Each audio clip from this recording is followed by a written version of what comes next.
जय भीम, जय भारत, जय संविधान, जय मूल निवासी, नमो बुद्धाय। सबसे पहले मैं अपने जीजा जी के लिए कहूँगा कि आप लोग तालियों से इनका उत्साह बढ़ाइए, क्योंकि तालियां ही इनको उत्साहित करेंगी। इन्होंने जिस प्रकार अपनी बातों को रखा है, हमें लगता है कि शायद क्या यही बात सच है। आज हमारे समाज में जो विभिन्न प्रकार के जो लोग हैं, जो विभिन्न सोच रखते हैं, जो एक दूसरे का बात नहीं मानते हैं, जो एक दूसरे को नीचा दिखाने के लिए हमेशा सोचते हैं कि ये नीचे हैं वो ऊंचे हैं, हमारे पास इतना रुपया, हमने ये ले लिया, हमने वो ले लिया। क्या आपने कभी फ्लाइट में सफर किया है? नहीं किया है। क्या आपने एसी ट्रेन में कभी सफर किया है? नहीं किया है। तो आप उससे ही तुलना कीजिए, आप उससे तुलना मत कीजिए कि वो उसके यहाँ खाना ही नहीं बन रहा है, उसके यहाँ पानी ही नहीं मिल रहा है। हमें इससे तुलना नहीं करना है, हमें अपने ऊपर देखना है कि हम क्या कर रहे हैं इस समय, हम क्या कर रहे हैं, हम क्या करने जा रहे हैं।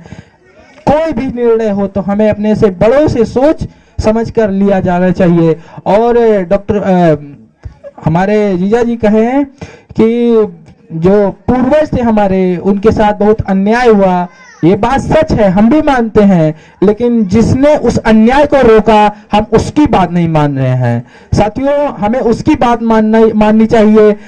मैं बात 1949 का बता रहा हूं, जब डॉक्टर बाबा साहब अम्बेडकर संविधान लेकर संविधान सभा में पेश करने जा रहे थे। मैं उनके लिए बताना चाहूंगा कि जो लोग कहते हैं कि डॉक्टर बाबा साहब अम्बेडकर ने क्या किया हमारे लिए, इसीलिए मैं इस बात को बता रहा हूं कि जब 1949 में संविधान सभा में डॉक्टर बाबा साहब अम्बेडकर ने संविधान को पेश किया, जब डॉक्टर बाबा साहब अम्बेडकर संविधान सभा में पेश करके बाहर आए, तो डॉक्टर बाबा साहब अम्बेडकर से एक महाशय थे जिनका नाम आचार्य कृपाल जी था।